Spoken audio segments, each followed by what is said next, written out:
there's a range. Inevitably, people discover that there is a lot of trauma, but generally related to trauma is a huge amount of resilience, which says something about the ability of human beings to survive difficult times. There is a lot of research about the support that former refugees need when they resettle in a new country. And the key findings around that are that language is probably number one in terms of the requirements for positive settlement and integration. Support and employment is important. And another key factor is that refugees miss their families and grieve and become very stressed about people who are still in dangerous situations. So you can imagine how that happens. I mean, you're suddenly in a new safe place. You've been somewhere where daily you don't know if you and your family are going to get to the end of the day still alive, and not having experienced some terrible thing happen to you. And you come to a new place like New Zealand and you settle, and there's some hope for the future, and people look after your health, and you get educational provision and housing and so on. And you're very aware of where your brother or your sister or your mother or your children or your husband or wife still are. So as soon as people start to feel safe themselves, that's their very first concern. What about the rest of my family? And I mean, that trauma must be so different for every different person. How do different people deal with that? Differently. Some people put it behind them and never think about it again. And trauma's not my area of research, but I have read a lot about trauma. Some people can't sleep, and they'll tell you that they never get a full night's sleep without a nightmare, ever, for the rest of their lives. Most people probably sit somewhere in between, the sort of forgetting and just moving on, and the remembering every day, to a position where they're coping very well, but they get trauma triggers that remind them, and then they go back to that place temporarily, but they develop strategies for coping with that each time it happens.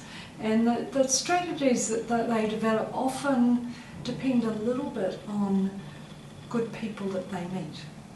So if they've got a good group of friends, if they've got a purpose for the day, whether it be education or looking after children or working, and they've got a community where they also feel they can retain aspects of their own culture and former background, so their country, so they've got some connection, they tend to survive quite well.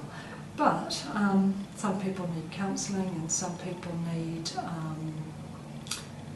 medical therapy, drug therapy, or other forms of therapy to help them recover. So these people, they come to the refugee centre in Mangere where you work, and they stay there for 6 weeks. What's kind of the process that goes on for them during that 6 weeks? Well, the initial part is welcome. And that's very important, because it has to be an authentic welcome. It has to be a welcome that says, we're a country who really want you to make this place your new home. We're sorry about what's happened to you, and we want the next stage in your life to be more positive for you.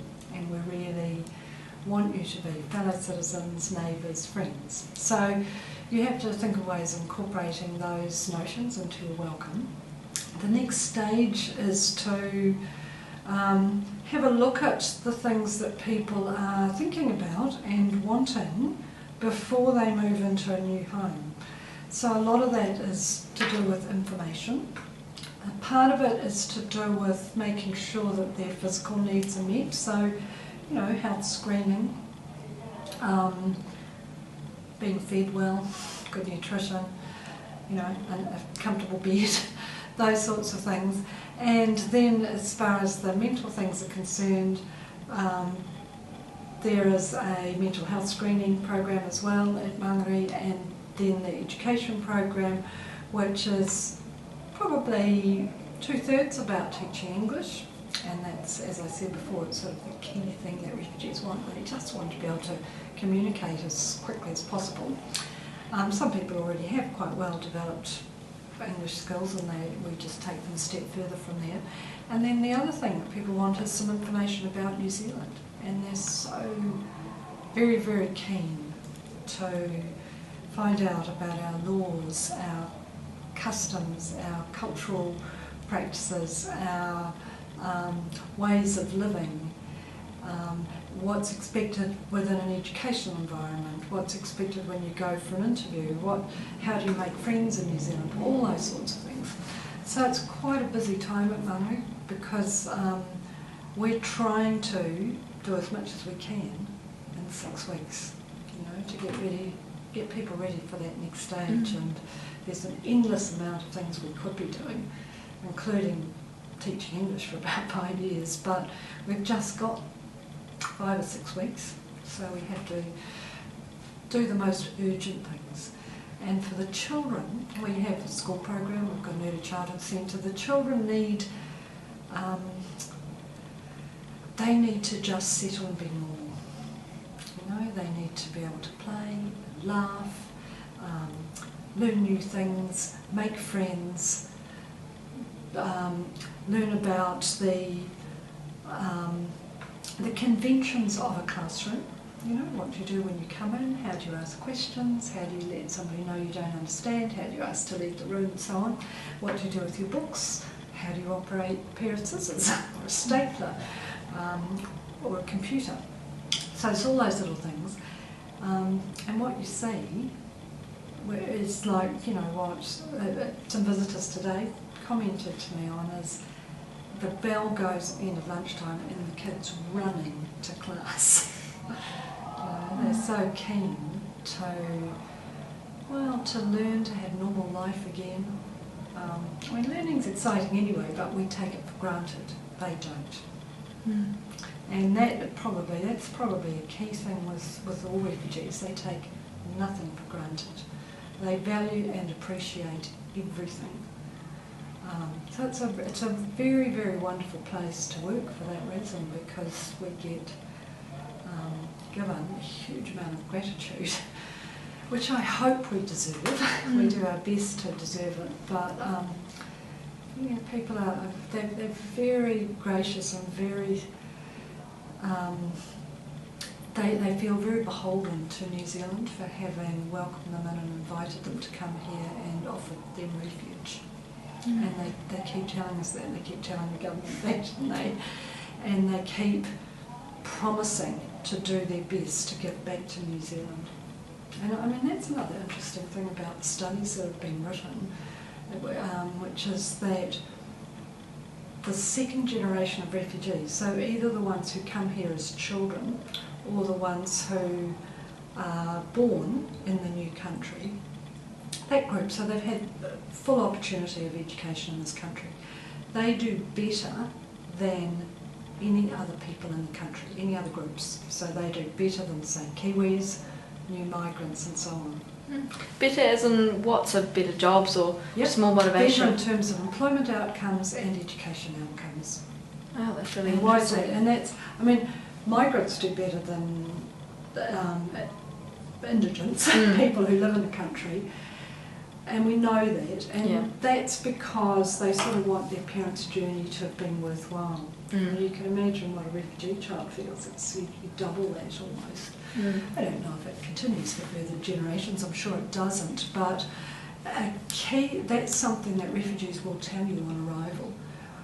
We are determined to make sure that we make the most of the advantages that this country is going to give to us, because we want to give back to this country.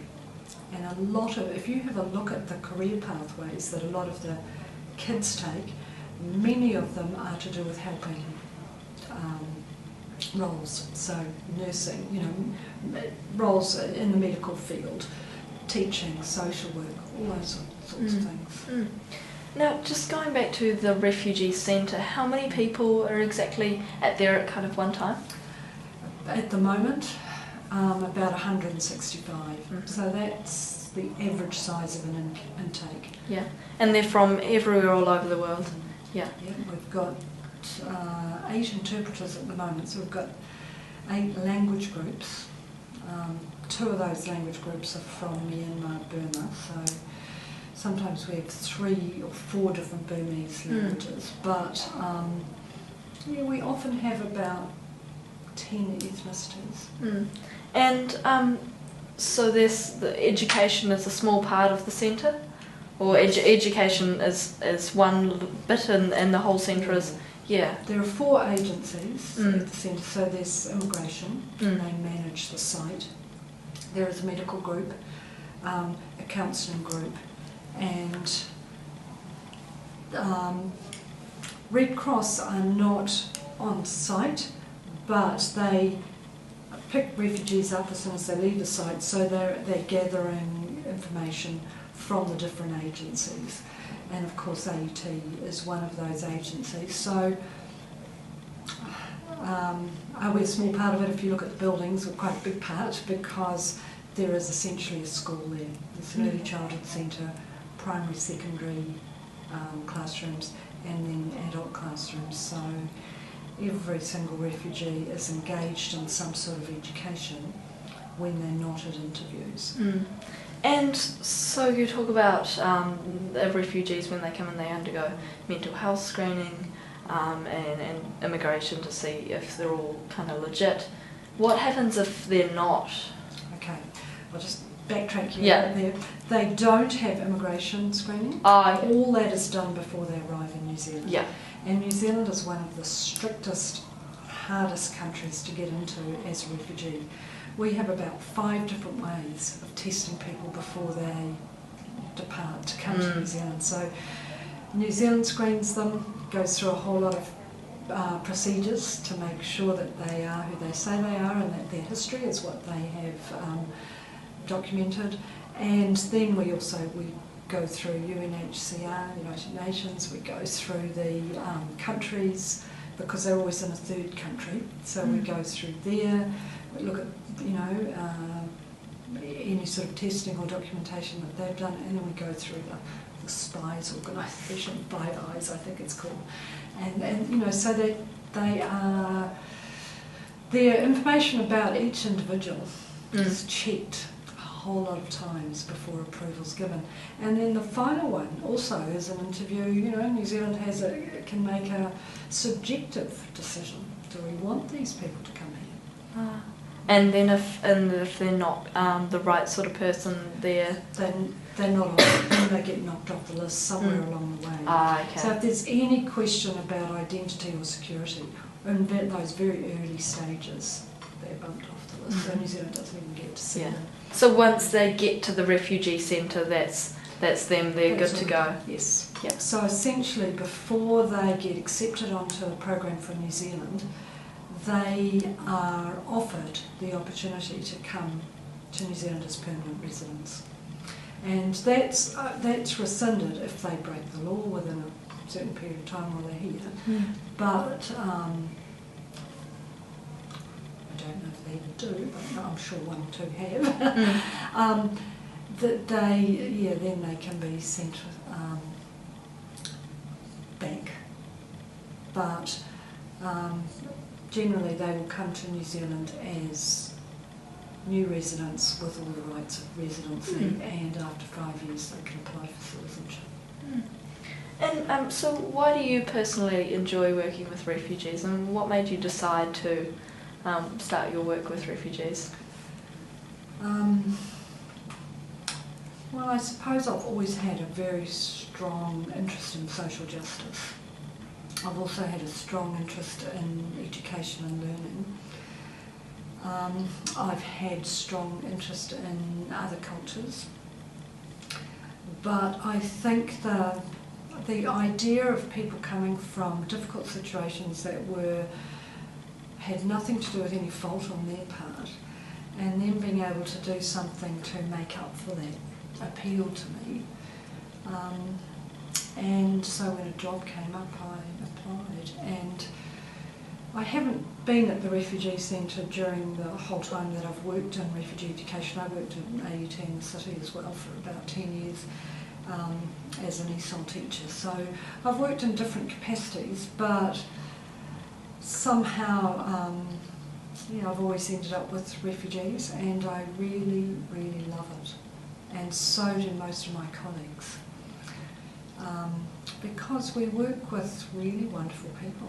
And it seems strange to generalise about a whole group like that, but for all, when you work with any group, you get a whole diverse range of people. And some are outgoing, and some are shy, and